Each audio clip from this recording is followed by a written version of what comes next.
കുഞ്ഞീദ് മദനി എന്ന് പറയുന്ന ഇവരുടെ തൗഹീദിന്റെ ഏറ്റവും വലിയ പടനായകനായിരുന്ന വ്യക്തിയുണ്ടല്ലോ, അദ്ദേഹം എഴുതിയ ഒരു പുസ്തകം, ജാഹിദ് പ്രസ്ഥാനത്തിന് അബദ്ധം സംഭവിച്ചെന്ന് പറയുമ്പോൾ സ്വാഭാവികമായും അവരുടെ പുസ്തകങ്ങൾക്ക് ഉദ്ധരിക്കേണ്ടി വരും. എപ്പോഴാണ് അദ്ദേഹം പറയുന്നു, നജീബ് താമരശ്ശേരി ചുരത്തിലൂടെ ഇറങ്ങി വരുന്ന ഒരു ബസ്സിൽ സഞ്ചരിക്കുന്നു. 6ാമത്തെ വളവിലെത്തിയപ്പോൾ ബസ്സിന്റെ ബ്രേക്ക് പൊട്ടി. ഇടതുവശത്ത് ഉയർന്നു നിൽക്കുന്ന കുന്നുകൾ, വലതുവശത്ത് അത്യഘാതമായ ഗർത്തം.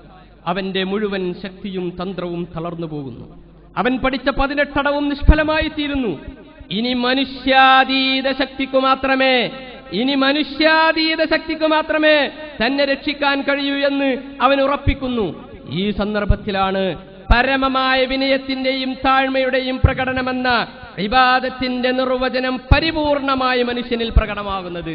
മനുഷ്യ കഴിവ് എന്നത് കൃത്യമായി അങ്ങ് വിവേചിച്ചു തോന്നുന്നു. എപ്പോഴാണ് മനുഷ്യ കഴിവിന് അതീതമായത്? ചില ആൾക്കാർ ഇപ്പൊ മനുഷ്യ കഴിവും സൃഷ്ടിയുടെ കഴിവും ഒന്ന് തന്നെയാണ് ഞങ്ങൾ പറഞ്ഞത്, അത് ചില പ്രയോഗത്തിലുള്ള വ്യത്യാസം മാത്രമാണെന്ന് വരുത്തി തീർക്കാൻ വേണ്ടി ശ്രമിക്കുന്നുണ്ട്. അതിനെ തകർക്കുവാൻ വേണ്ടിയിട്ടാണ് ഞാൻ പറയുന്നത്. എന്ത്? താമരശ്ശേരി ചുരത്തിലെ 6ാമത്തെ വളവിൽ നിന്ന് ബസ്സിന്റെ ബ്രേക്ക് പൊട്ടിയ ഉദാഹരണം നിങ്ങൾ പറയാറില്ലേ? ആ സമയത്താണത്രേ മനുഷ്യാതീതമായ ശക്തികളിലേക്ക് ആവശ്യമായി വരുന്നത്, പരമമായ വണക്കത്തിന് സന്ദർഭമുണ്ടാകുന്നത്. അങ്ങനെ ഒരു മുജാഹിദ് സുഹൃത്ത് ഇങ്ങനെ ബസ്സിൽ യാത്ര ചെയ്യുകയാണെന്ന് സങ്കല്പിക്കുക. ആരെങ്കിലും ആയിക്കോട്ടെ, നമ്മുടെ ഹനീഫ മൗലവി തന്നെ ആയാലും പ്രശ്നമില്ല. അങ്ങനെ സഞ്ചരിക്കുകയാണ്. അങ്ങനെ ഇരിക്കുകയാണ് എന്തുണ്ടായത്? പെട്ടെന്ന് ബസ്സിന്റെ ബ്രേക്ക് പോയത്.